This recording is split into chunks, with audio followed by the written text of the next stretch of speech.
Bienvenidos al rincón de Paracelso. Soy el Dr. Antonio Romero Silva y en esta ocasión traigo para ustedes la relación masa-volumen. En pantalla aparece el tiempo donde se inicia la discusión de la relación masa-volumen y debajo donde está el resumen de la presentación. Si quieren saber a detalle de cada tema del que platicaremos, pueden encontrarlo en la descripción. La estequiometría podemos entenderla como el cálculo de la cantidad de sustancias en una reacción química, donde esta reacción química podemos representarla a través de una ecuación química balanceada. Es necesario conocer las cantidades de las sustancias para que predigamos cuánto tendríamos de producto o cuánto necesitaríamos de reactivos para un producto o productos en particular. Sin embargo, comencemos con un ejemplo más sencillo de la vida cotidiana para entender cómo trabaja la estequiometría. Si por ejemplo nosotros hiciéramos una jarra de agua de sabores, necesitaríamos varias frutas, por ejemplo sandía, kiwi, naranja, limón y mango. Si nosotros asignamos una letra a cada uno de estos jugos, tendríamos que para el jugo de sandía está la letra S, para el jugo de kiwi la letra K, para el jugo de naranja la letra N, para el jugo de limón la letra L y para el jugo de mango la letra M, de tal forma que al combinar todos obtendríamos por fin el agua de sabores, la jarra con el agua de sabores. Si nosotros usamos las letras de cada uno de estos jugos, resumiríamos todos los ingredientes. Entonces, al escribir SKNLM, hacemos referencia al jugo de sandía, al jugo de kiwi, al jugo de naranja, al jugo de limón y al jugo de mango, cada uno con sus respectivas letras. Entonces el agua de sabores tiene una fórmula, su fórmula sería SKNLM.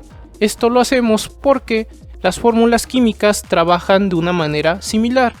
Los símbolos que encontramos, las letras que encontramos en las fórmulas químicas, nos indica qué elementos tenemos y los números que estarían abajo a la derecha en las fórmulas químicas llamados subíndices nos indican la cantidad que tenemos de cada uno de estos elementos. Si vemos la formación de la jarra de agua de sabores a través de una ecuación, nosotros observaríamos que S, que es el jugo de sandía, más K, que es el jugo de kiwi, más N, que es el jugo de naranja, más L, que es el jugo de limón, más M, que es el jugo de mango, nos dan por fin la jarra con agua de sabores que tiene como fórmula SKNLM. Si nosotros sabemos que el volumen de la jarra de agua de sabores es de 900 mililitros, ¿cómo podemos aplicar esta parte del volumen? Por ejemplo, podríamos hacer relaciones entre la masa y el volumen de los ingredientes para hacer cálculos en particular. Si el agua de sabores tiene un volumen de 900 mililitros y sabemos que esos 900 mililitros tienen una masa de 952 gramos, entonces existe una relación entre la masa y el volumen. Si vemos uno por uno, encontraríamos que 150 mililitros del jugo de sandía equivaldría a 148 gramos, mientras que 80 mililitros del jugo de kiwi equivaldría a 85 gramos. En el caso del jugo de naranja, 450 mililitros serían 500 gramos, para el jugo de limón 20 mililitros serían 19 gramos y finalmente para el jugo de mango tendríamos que 200 mililitros de este jugo de mango tienen una masa de 200 gramos. Algo que se hace bastante en estequiometría es hacer diferentes relaciones para obtener un valor en particular. Si nos dicen que se tienen 32.368 gramos de agua de sabores, ¿cuántos mililitros de agua de sabores tenemos? Entonces, a través de esta fórmula, donde mililitro del agua de sabores es igual a la masa del agua de sabores multiplicada por el volumen de una jarra de sabores entre la masa de una jarra de sabores, obtendríamos cuántos mililitros tenemos, dado que tenemos una relación directa entre la masa y el volumen del agua de sabores. Entonces, para saber el valor de los mililitros del agua de sabores, multiplicamos 32.368 gramos por 900 mililitros y lo dividimos entre 952 gramos y esto nos da como resultado 30.600 mililitros. Esos 30.600 mililitros equivalen a 34 jarras de agua de sabores que nosotros podemos reemplazar jarras de agua de sabores con la fórmula de nuestra agua de sabores, que sería SKNLM. Este número a la izquierda de la fórmula lo conocemos como coeficiente y es un indicativo de la cantidad de sustancia que tenemos. Generalmente para líquidos y gases se manipulan con regularidad los volúmenes en lugar de las masas. Por eso hemos introducido un ejemplo con volúmenes. La relación masa-volumen nos indica que existe una conexión entre la masa de una sustancia y el volumen de otra sustancia. Es importante hacer estas relaciones entre la masa y el volumen porque cotidianamente nosotros manipulamos ya sean gramos, que serían unidades de masa, o mililitros o litros, que son unidades de volumen en lugar de moles. Sin embargo, los moles se pueden relacionar con la masa y el volumen, por eso es que es necesario tener interconversiones entre los moles y la masa o los moles y el volumen para encontrar valores en particular, ya sea para reactivos o productos. Conociendo la masa de una sustancia podemos calcular el volumen de una sustancia de interés si partimos desde la siguiente lógica. Si nosotros tenemos la masa de una sustancia conocida, podemos transformar esa masa a moles de dicha sustancia, y al tener ya esos moles de dicha sustancia, los relacionamos con los moles de la sustancia desconocida que queramos calcular. Y al tener ya estos moles de la sustancia desconocida, podemos relacionarlo para obtener el volumen de la sustancia desconocida. En el caso de que nosotros iniciemos con un volumen de una sustancia conocida, transformamos este volumen a moles de la sustancia conocida y de esta manera llegar a los moles de la sustancia desconocida, y a partir de aquí podemos calcular la masa de la sustancia desconocida. Es importante recordar en este punto cómo sabíamos la masa de un mol, dado que usaremos las masas de los moles para hacer nuestras relaciones masa-volumen. El cobre tiene un peso atómico de 63.55 unidades de masa atómica, lo que significa que un solo átomo de cobre tiene una masa de 63.55 unidades de masa atómica. Las unidades de masa atómica son muy pequeñas, por ello necesitamos unidades que sea más conveniente usar en nuestra vida diaria, y para eso tenemos al mol. Un mol se define como la cantidad de sustancia que existe en 6.022 por 10 a la 23, ya sean átomos, moléculas o iones, y por lo tanto en este caso 6.022 por 10 a la 23 átomos de cobre, que sería un mol de cobre, tiene una masa de 63.55 gramos. Entonces de esta manera es como nosotros podemos manejar a los moles. En el caso de que tengamos más de un elemento, nosotros hacemos un proceso similar. Nos fijamos en los pesos atómicos, por ejemplo en este caso del carbono y del hidrógeno, donde cada carbono tiene un peso atómico de 1.01 unidades de masa atómica y cada carbono tiene un peso atómico de 12.01 unidades de masa atómica. Entonces lo que se tenga de masa para 3 átomos de carbono y 8 átomos de hidrógeno, al sumar sus distintos pesos atómicos, nos da un total de 44.11 unidades de masa atómica.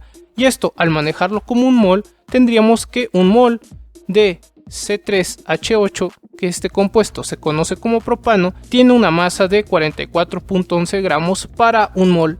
Entonces podemos relacionar lo que obtengamos como pesos atómicos, pasar de unidades de masa atómica a gramos por mol, y de esta manera hacer la relación ya de un mol de sustancia. Esto es para dejarlo de una manera sencilla. Aplicando la relación masa-volumen podemos resolver el siguiente problema. El aluminio, cuyo símbolo es Al, reacciona con ácido sulfúrico, su fórmula es H2SO4, para producir sulfato de aluminio, su fórmula es Al2, entre paréntesis SO4, fuera del paréntesis el número 3 y el gas hidrógeno H2.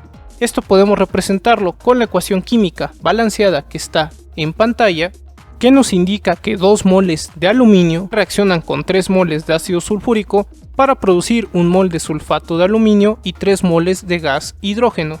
Si nos preguntan que determinemos la cantidad del volumen del gas hidrógeno producido a STP, STP son las siglas para Standard Temperature and Pressure, lo cual significa que este proceso está sucediendo a 0 grados centígrados y una atmósfera de presión, y vamos a partir de 65.7 gramos de aluminio. En los distintos ejercicios de estequiometría hay 2 puntos fundamentales que conocemos y que deseamos conocer o que estamos buscando. Lo que conocemos son los 55.7 gramos de aluminio y que la masa molar del aluminio, es decir, la masa de un mol de aluminio, son 26.98 gramos, que buscamos el volumen del hidrógeno. Entonces, para resolver este problema, los gramos de aluminio los vamos a transformar a moles de aluminio, y estos moles de aluminio nos van a permitir saber cuántos moles de hidrógeno se van a producir, y ya al tener los moles de hidrógeno obtendríamos el volumen del hidrógeno. ¿Cómo resolver el problema? A través de la siguiente fórmula. La masa de la sustancia conocida la vamos a multiplicar por la masa de esta sustancia conocida por la proporción molar. La proporción molar es la relación que está existiendo entre lo que conocemos y lo que estamos buscando. Después vamos a multiplicar por la relación mol entre volumen de STP y así obtendremos la de la sustancia desconocida. Entonces tenemos 65.7 gramos de aluminio, multiplicamos por un mol de aluminio entre 26.98 gramos de aluminio. Esta fracción nos quiere dar a entender que en un mol de aluminio tenemos 26.98 gramos de aluminio. ¿Qué relación existe? ¿Cuál es la proporción molar entre el aluminio y el hidrógeno? Podemos observar en la ecuación química balanceada que por cada 2 moles de aluminio se espera que se produzcan 3 moles de hidrógeno, y es lo que anotamos: 3 moles de hidrógeno dividido entre 2 moles de aluminio para dar a entender esta proporción molar, y después multiplicamos por 22.4 litros de hidrógeno entre un mol de hidrógeno. Esta relación de un mol con 22.4 litros se debe a que sabemos que a condiciones de presión y temperatura estándar STP, un mol de un gas ocupa 24.4 litros, y esto lo sabemos gracias a Avogadro. Entonces 22.4 litros de hidrógeno es lo que vamos a encontrar en un mol de hidrógeno siempre y cuando estemos a temperatura y presión estándar. Hemos dispuesto todas las fracciones de tal manera que al final solo nos queden los litros de hidrógeno para obtener el volumen del hidrógeno. Entonces multiplicamos 65.7 por 3 por 22.4, después dividimos entre 26.98 y entre 2, lo cual nos da un valor de 81.8 litros de hidrógeno. Entonces se espera la formación de 81.8 litros de hidrógeno si comenzamos con 65.7 gramos de aluminio. Hagamos un ejemplo más. El óxido de calcio, cuya fórmula es CaO, se usa para remover dióxido de azufre, SO2, generado al quemar carbón. La ecuación química balanceada que representa este proceso está en pantalla, donde 2 moles de óxido de calcio más 2 moles de dióxido de azufre más 1 mol de oxígeno dan como resultado la formación de 2 moles de sulfato de calcio. Si necesitamos remover 1000 litros de dióxido de azufre, ¿cuánta masa de óxido de calcio se necesita? Nuevamente, ¿qué conocemos y qué buscamos? Lo que conocemos es que tenemos 1000 litros de dióxido de azufre y que la masa molar del óxido de calcio es de 56.08 gramos por mol. Las masas molares se pueden consultar ya sea a través de un buscador como Google o podemos obtenerlas a través de los pesos atómicos. ¿Qué estamos buscando? La masa del óxido de calcio. Entonces, en esta ocasión partimos desde un volumen conocido, entonces los litros del dióxido de azufre los vamos a transformar a moles de dióxido de azufre y con esto sabremos los moles de óxido de calcio para obtener finalmente los gramos del óxido de calcio. ¿Cómo resolver el problema? A través de la siguiente fórmula. El volumen de la sustancia conocida lo vamos a multiplicar por la relación mol entre volumen a condiciones STP, entonces vamos a suponer que esto sucede a condiciones de presión y temperatura estándar, multiplicado por la proporción molar por la masa molar de la sustancia conocida, y así obtenemos la masa de la sustancia desconocida. Entonces tenemos 1000 litros de dióxido de azufre que vamos a multiplicar por la relación mol entre volumen, donde sabemos que un mol de dióxido de azufre va a tener 22.4 litros de dióxido de azufre. ¿Cuál es la proporción molar que existe entre el óxido de calcio y el dióxido de azufre? Podemos observar por la ecuación química balanceada que por cada 2 moles de óxido de calcio vamos a obtener 2 moles de dióxido de azufre. Y eso lo escribimos como 2 moles de óxido de calcio entre 2 moles de dióxido de azufre. Finalmente multiplicamos por la masa molar del óxido de calcio, donde sabemos que un mol de óxido de calcio tiene una masa de 56.08 gramos. Esta relación de un mol que nos da 22.4 litros, recordemos que es lo que vamos a obtener si manejamos presión y temperatura estándar. Hemos dispuesto todas las fracciones de tal manera que al final solo tengamos gramos de óxido de calcio. Entonces multiplicamos 1000 por 2 por 56.08 y lo dividimos entre 22.4 y entre 2. Nos termina dando un valor de 2504 gramos de óxido de calcio. Entonces necesitamos 2504 gramos de óxido de calcio para remover 1000 litros de dióxido de azufre.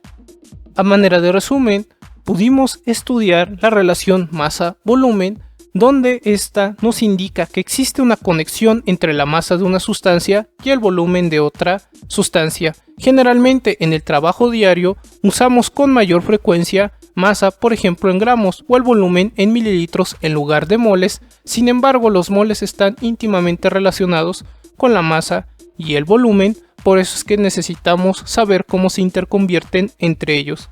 Conociendo la masa de una sustancia, podemos calcular el volumen de una sustancia de interés.